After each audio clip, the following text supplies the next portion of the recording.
우리 손주들, 오늘은 할아버지가 옛날에 겪었던 이야기를 하나 들려줄게. 자, 따뜻한 차 한 잔 들고 편히 앉아서 들어. 이 이야기는 내가 법대를 꿈꾸던 학생이었을 때 학교와 버스 안에서 있었던 일들이야. 참, 그때는 젊어서 피가 뜨거웠지. 천천히 들려줄 테니 귀 기울여봐. 내가 고등학생이었을 때 법대를 가고 싶다는 꿈이 있었어. 글쎄, 그때는 정의를 지키고 싶다는 마음이 가득했지. 그런데 학교에서 좀 불쾌한 일을 겪었어. 어느 날 내가 새로 산 옷을 입고 학교에 갔는데 몇몇 남학생들이 나를 위아래로 훑어보며 웃더라. 정말 기분이 나빴어. 내가 다가가서 야, 왜 그렇게 쳐다봐? 하고 따졌지. 그랬더니 그 애들이 뭐, 그냥 봤을 뿐이야 하면서 웃으며 넘기려 하더라. 참, 그 뻔뻔한 태도가 어이가 없었어. 내가 다시는 그렇게 쳐다보지 마 하고 단단히 말했는데 그 뒤로 그 애들 사이에서 내가 좀 까다로운 애라는 소문이 퍼졌나 봐. 그런데 이게 끝이 아니었어. 어느 날 화장실에서 손을 씻고 있는데 그 남학생들 중 하나가 들어오더니 나를 보고 씩 웃는 거야. 그러더니 갑자기 손으로 물을 떠서 내 얼굴에 뿌리는 거 아니겠어? 정말 당황했지. 내가 너 뭐 하는 거야? 나가 하고 소리쳤는데 그 애는 아랑곳하지 않고 웃으면서 나가버렸어. 참, 그때 얼마나 화가 났는지. 평소엔 내가 말로 사람들을 잘 설득하는 편이었는데 그 순간엔 너무 황당해서 말이 안 나왔어. 다행히 그때 내 친구가 화장실에 들어왔어. 친구가 너 괜찮아? 그 애들 뭐야? 하면서 화를 내줬지. 친구가 선생님께 이 일을 말하겠다고 했지만 나는 그냥 참으라고 했어. 왜냐하면 그때는 괜히 일을 키우고 싶지 않았거든. 그런데 그 일이 계기가 됐는지 그 남학생들은 선생님께 불려가서 혼났어. 선생님이 너희가 화장실에서 장난친 거 다 잘못이야. 허락 없이 남을 건드리는 것도 잘못이고 함부로 행동하는 것도 잘못이야.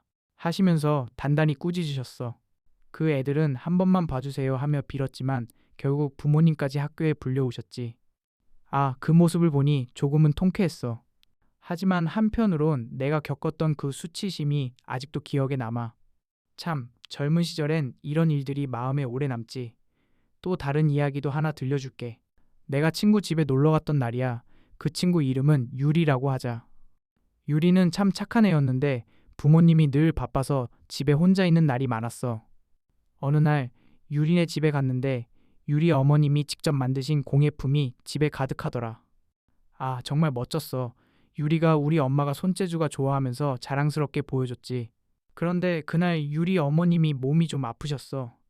유리가 엄마, 오늘 좀 늦게 올게 하고 전화했는데 어머님은 그래, 잘 놀다 와 하시며 웃으셨지. 나는 유리 어머님이 끓여주신 미역국을 먹고 싶었지만 그날은 배달 음식으로 햄버거와 김밥을 시켜 먹었어. 그런데 갑자기 유리가 배가 아프다고 하더라. 생일날이었는데 배달 음식을 먹고 속이 안 좋았나 봐. 내가 유리야, 병원 가야겠어 했더니 유리가 괜찮아. 그냥 쉴게 하면서 침대에 누웠지. 나는 걱정이 돼서 유리 어머님께 전화했어. 어머님, 유리가 아파요. 병원에 데려가야 할까요? 했더니 어머님이 급히 집으로 오셨어. 알고 보니 어머님도 몸이 안 좋으셨는데 유리 걱정에 바로 달려오신 거야. 그때 유리 어머님 눈빛이 얼마나 따뜻했는지 유리를 병원에 데려가시고 다행히 유리는 곧 나았어. 그런데 유리에게 더 큰 고민이 있었어. 어느 날 유리가 내게 전화해서 훌쩍거리며 말했지. 나 친구들한테 괴롭힘 당하고 있어. 정말 가슴이 아팠어. 유리가 말하길 학교에서 몇몇 애들이 유리를 놀리고 심지어 때리기까지 했대. 유리는 너무 무서워서 누구한테도 말 못했던 거야. 내가 유리야, 우리 집으로 와 했더니 유리가 울면서 우리 집에 왔어. 나는 유리 어머님께 전화해서 유리가 지금 우리 집에 있어요. 하루만 더 있어도 될까요? 했더니 어머님이 고맙다 하시며 허락하셨어.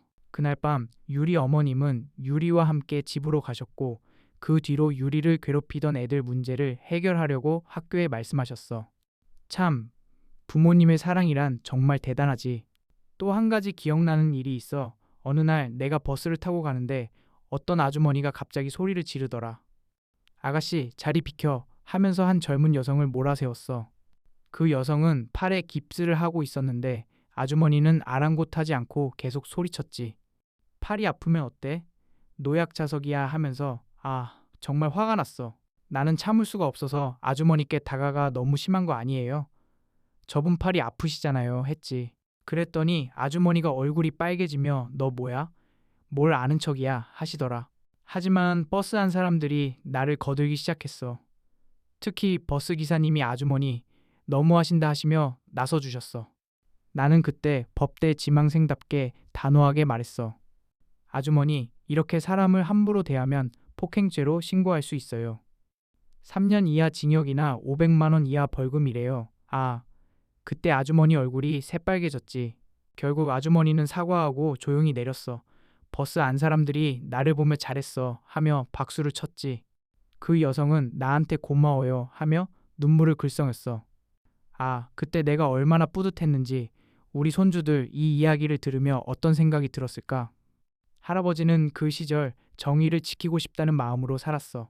누군가 부당한 일을 당하면 그냥 지나치지 않고 도와주는 게 중요하다는 걸 배웠지. 아, 그리고 사람을 겉모습으로 판단하지 말고 마음으로 봐야 한다는 것도 알았어. 우리 손주들도 살면서 누군가 힘들어하면 따뜻한 손 내밀어 주렴. 작은 용기가 큰 변화를 만들 수 있단다. 자, 오늘 이야기는 여기까지야. 다음에 또 좋은 이야기 들려줄게.